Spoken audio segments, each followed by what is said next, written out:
ENCHANTED by Gail, Carson, Levine. Chapter 12.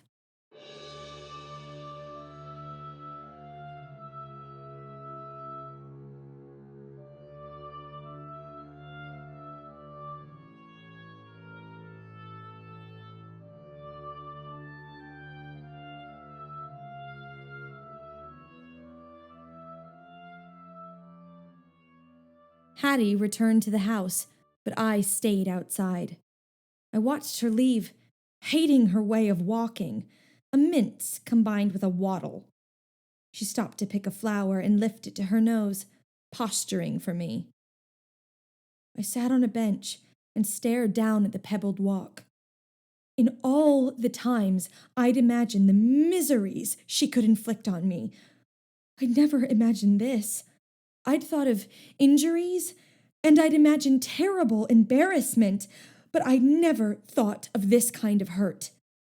AREIDA was in our room now, waiting to give me a lesson in Aorthean. I remained seated. I couldn't face her. Was there a way to stop being her friend without hurting her? I could pretend I had suddenly become mute, so I wouldn't be able to talk to her. But in that circumstance, she'd be my friend as much as ever. She'd talk to me, and we'd invent a sign language, which would be great fun. And that wouldn't be ending our friendship, so the curse wouldn't let me do it.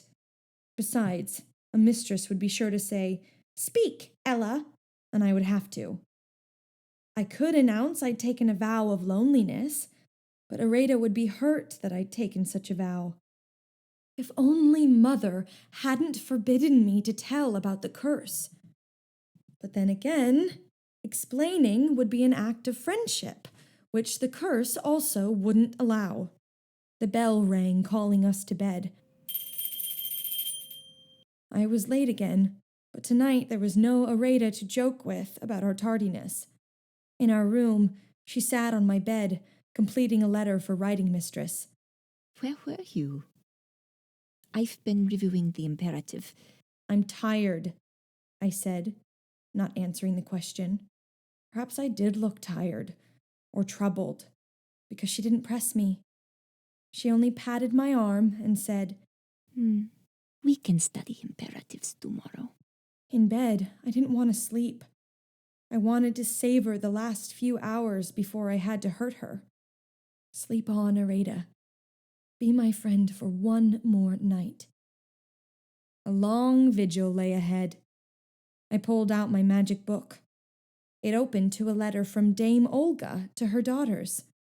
My sweet darlings, your poor mother is desolate without you. I attended a cotillion last night at the palace. I wore my wine-colored taffeta gown and my ruby pendant, but it was for naught. The company was thin because King Gerald was away, although Prince Charmant was there. That charming man Sir Peter wasn't there either. I was desolate. I understand he is off traveling and becoming richer, I imagine. I wish him well and will be the first to pay my respects on his return. 3 pages followed, describing Dame OLGA's social calendar and her wardrobe. In closing, she remembered she had daughters and was writing to them. I hope both of you are eating well to keep up your strength.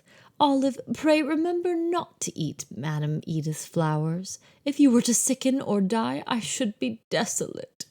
Hattie, I hope you have found a trustworthy servant to dress your hair. Madame E. promised it could be arranged. I expect the 2 of you are amazingly finished by now, but do not toil too hard, my dears.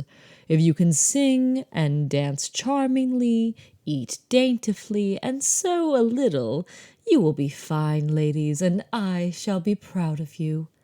My sweets, the carriage has arrived. I am in my lemon silk calling gown, and I must fly. Your adoring mother, Dame OLGA. Why was a trustworthy servant necessary to dress Hattie's hair? I compared the luxuriant tresses of Hattie and her mother with Olive's thin curls, and I remembered Hattie's attack on my hair after she smelled the bogweed. I laughed out loud. Hattie and Dame Olga wore wigs. Thank you, Dame Olga. I hadn't expected to laugh tonight. I turned the page. On the verso was an illustration of a centaur colt. Apple, I was sure, nuzzling a young man. CHAR. The colt was a beauty. His hide was deep brown with a tan mane and an irregular tan star on his chest. Skinny and leggy, he was made for speed. Although he was too young to bear a rider. Would he ever really be mine? On the right was a letter from CHAR to his father. Dear Father, I hope this finds you safe and well. My mother and my sisters and brothers are in good health, as am I. Since I have received instructions to join you, I have been filled with gratitude for your confidence in me. The knights you have chosen to follow me are stout fellows and bear the command of a stripling with good humor. My mother worries, but I tell her they will not let harm befall me. In truth, Father, I am so stirred up by the thought of my first military duty, even if it is only reviewing border troops, that I hardly hear my good mother. Who knows?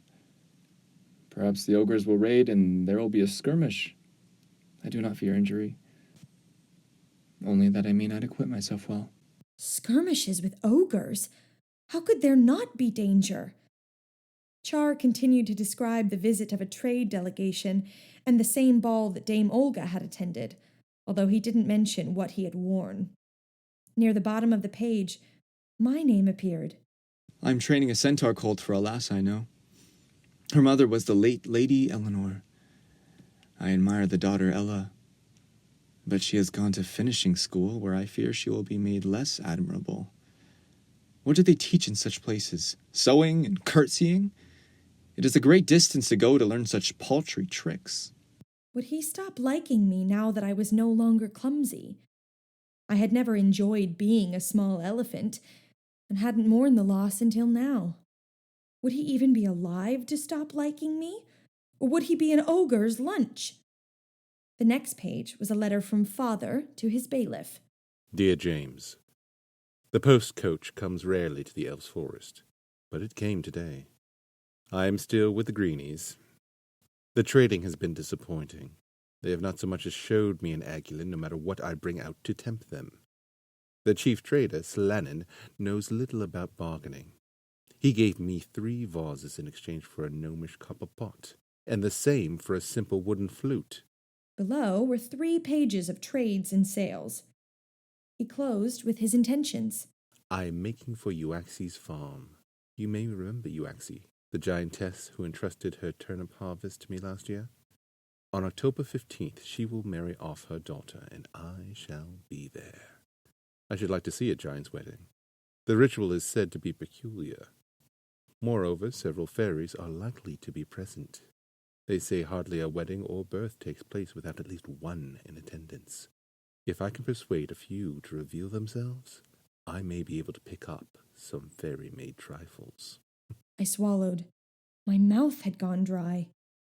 Mandy had never told me that fairies liked to go to weddings and births, but she and Lucinda had both been present when I was born. Perhaps Lucinda would go to the giants. It was the first time I'd ever known a definite place where she might be. Where I might be too, if I could get there.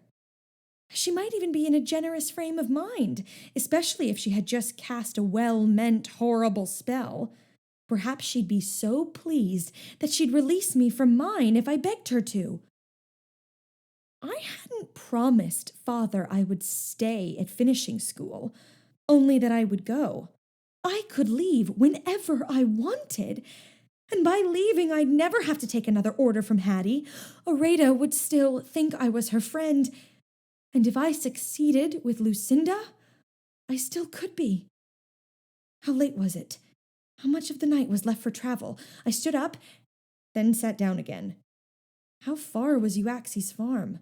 The wedding was less than 2 weeks off. Could I get there in time? Frantically, I rifled the pages of my book, hoping to be vouchsafed a map. Ah, there. But it was the same one I'd looked at in the carriage on the way to finishing school. Of Frel, and of no use to me now. No matter. I'd get directions somehow. In 5 minutes, my carpet bag was packed with a few essentials: tonic, my magic book, my dictionary, a shawl, and little else. After a long look at AREIDA's sleeping form, I left. I paused before the door to the Daisy room, then went in. With quiet steps, I approached Hattie's bed. She frowned in her sleep and mumbled. I understood only one word: royal. Her wig was askew. Neat-fingered as I had become, I was able to lift it off without waking her. Now, what to do with it? If I threw it into the dying fire, the smell might wake someone. I could drape it over the head of the china cat that adored the mantelpiece, but if Hattie woke early, she could rescue it before anyone saw. So I took it with me. A trophy.